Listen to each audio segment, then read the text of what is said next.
Hello everyone, स्वागत है आप सभी का। तो आज हम इस वीडियो में थोड़ा सा और मोर डिटेल अनसिमेट्रिकल बेंडिंग की तरफ जाएंगे। ठीक है।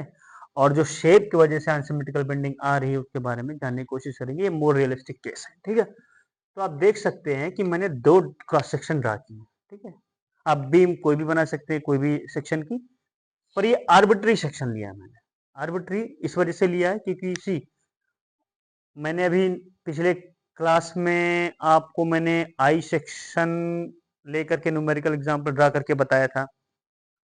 पर इस क्लास में मैं एक आर्बिट्री शेप का क्रॉस सेक्शन लूंगा और अनसिमेट्रिकल बेंडिंग के लिए जो कि शेप की वजह से आ रही है उसमें आपको दिखाऊंगा कि सिग्मा जेड का डिस्ट्रीब्यूशन कैसा है। ठीक है। कैसे वो M x M y x y I x x I y y I x y पे वो डिपेंड करता है। तो आप देखिए ये पहला आर्बिट्री सेक्शन है, ये दूसरा। इन दोनों में काफी सिमिलरिटी है। पहले देख लीजिए, ये सेंट्रोइड सी है, ये एक्सिस है वाई है, ये M x about x axis moment है, M y about y axis. Simple. एक स्मॉल सिमेंटर एरिया लिया क्योंकि हम इंटीग्रेट कर देंगे तो पूरे का आ जाएगा। ठीक है। अब अब जो सेंट्रोइड से एक डिस्टेंस है उसको डिस्टेंस पी पर न्यूट्रल एक्सिस लिया और इसमें वो न्यूट्रल एक्सिस सेंट्रोइड पे लिया है, बस यही फर्क है। और जो स्मॉल एलिमेंटल की एरिया की डिस्टेंस है न्यूट्रल एक्सिस से वो जीटा लिया हुआ।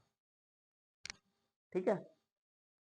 और फिर उसके बाद ये वर्टिकल डिस्टेंस है y और ये x है। तो ये डिस्टेंस आप जब ये एंगल ले लोगे तो जीटा को फाइंड आउट करने में काफी आसानी होगी, इस वजह से ऐसे किए हैं। ठीक है। तो आई होप दोनों डायग्राम आपको क्लियर होगा। तो पहला स्टेप क्या है, आप स्ट्रेन निकाल लीजिए। फिर यंग मॉड्यूलस से मल्टीप्लाई करके लिए स्ट्रेस निकाल लीजिए, जैसे आपने सिमेट्रिकल बेंडिंग केस में किया था डेरिवेशन, आप वैसे कीजिए। आई होप इस पिक्चर से रिलेटेड कोई डाउट नहीं होगा। अब आप कैसे कह सकते हैं कि कोई सिमेट्रिक है अनसिमेट्रिक है। आप ये देख लीजिए, फॉर एग्जांपल टी सेक्शन जो है ना, अब ये एक एक्सिस के अबाउट सिमेट्रिक नहीं है, ये हॉरिजॉन्टल के अबाउट वर्टिकल के अबाउट है। ठीक है। ओके। तो आप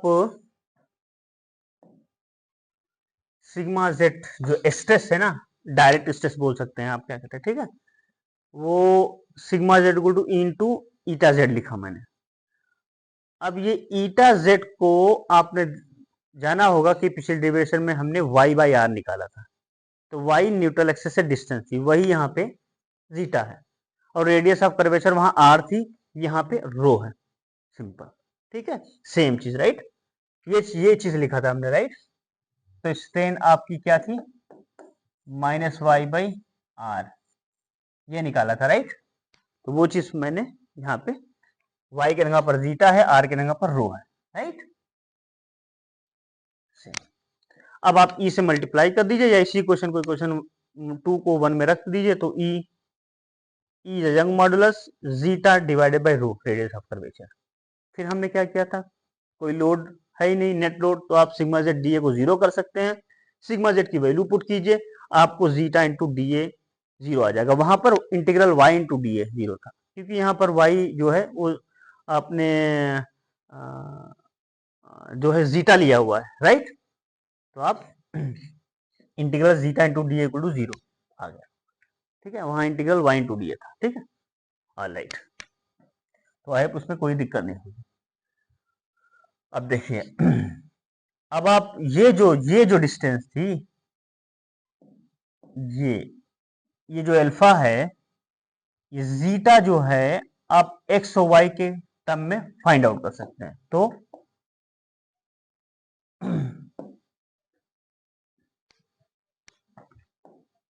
आप जीटा को x sine alpha plus y cos alpha में लिख सकते हैं। ठीक है। अब अब जो है आप जीटा की वैल्यू जो है इसमें आप सब्स्टिट्यूट कर दीजिए इक्वेशन नंबर 3 में, तो आपको ये मिल जाएगा। ठीक है। ई बाई रो आ जाएगा, सिर्फ बाकी सारी चीजें सेम है। अगर आप मोमेंट एम एक्स लिख रहे हो तो आपको डिस्टेंस वाई लेना पड़ेगी लोड में मल्टीप्लाई करके, और सेम लोड में मल्टीप्लाई करके अगर आप एस डिस्टेंस ले रहे हो तो एम वाई लिख सकते हो। इक्वेशन नंबर 6 ये भी क्लियर है। ठीक है। अब इस सिग्मा जेड की वैल्यू आप इसमें डालिए, इक्वेशन नंबर 6 में। तो जब आप इक्वेशन नंबर में डालिएगा, इक्वेशन नंबर 6 में, तो ई बाई रो जो है ये आपका एज इट इज रहेगा, डी ए इंटू वाई रहेगा। तो आप यहाँ पर एक चीज देख सकते हैं, x का y में मल्टीप्लाई होगा, y का y में मल्टीप्लाई होगा, x का x में मल्टीप्लाई होगा, y का x में मल्टीप्लाई होगा, और साथ में dA भी बैठा है। तो एक तरीके का मोमेंट ऑफ इनर्शिया आपका बन रहा है। तो आप डिफाइन कर दिए यहाँ पर I x s integral y square d A, I y y integral x square d A and I x y integral x y d ए।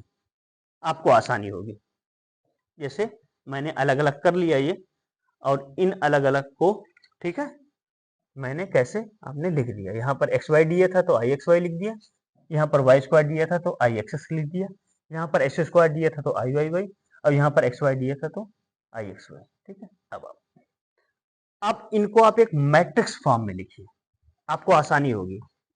एक कॉलम ये ई बाई रो बाहर, ये इनर्शिया वाला मैट्रिक्स, ये साइन अल्फा कॉस अल्फा।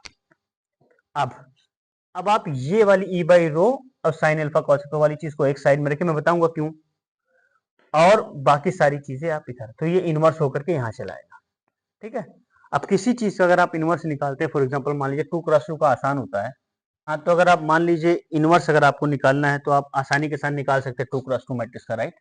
आप मान लीजिए A1 A2 या न्यू कलर में आपके पास A1 है, A2 है, A3 है, A4 है, राइट। अब आपका अगर इसको इनवर्स निकालना है तो आप आसानी के साथ निकाल सकते हैं। इसको इंटरचेंज कर दीजिए, A4 A1, और इनका को माइनस साइन के साथ मल्टीप्लाई कर दीजिए, A3 A2, और फिर उसके बाद इसको इसके डिटरमिनेंट से डिवाइड कीजिए। तो डिटरमिनेंट क्या है, A1 A4 A2 A3, right. इसका डिटरमिनेंट से डिवाइड कर दिया। ठीक है, तो वही सेम चीज किया गया है। डिटरमिनेंट क्या है इसका, आई x Y square minus I x I Y. तो आप माइनस साइन कॉमन ले लीजिए, ठीक है, और इधर से एक माइनस साइन कॉमन लीजिएगा तो माइनस माइनस प्लस बन जाएगा। पर इधर से जब आप माइनस साइन लीजिएगा तो ये जो माइनस साइन है वो प्लस हो जाएगा, और ये जो प्लस साइन है वो माइनस हो जाएगा, ठीक, फॉर सिंप्लिसिटी। अब जो है E by rho sine alpha compare कर दीजिए। तो कंपेयर कैसे कीजिएगा आप, इसको इससे मल्टीप्लाई कीजिए, M x I x x M y I x y divided by this,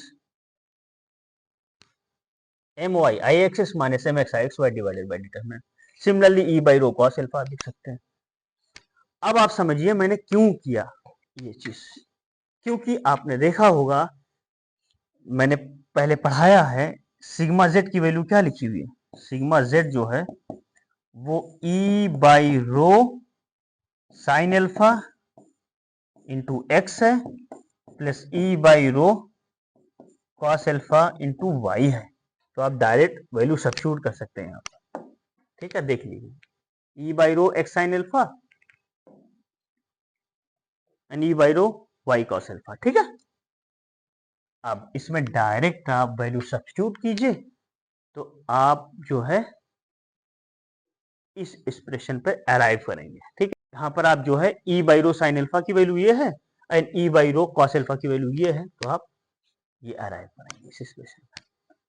ठीक है, तो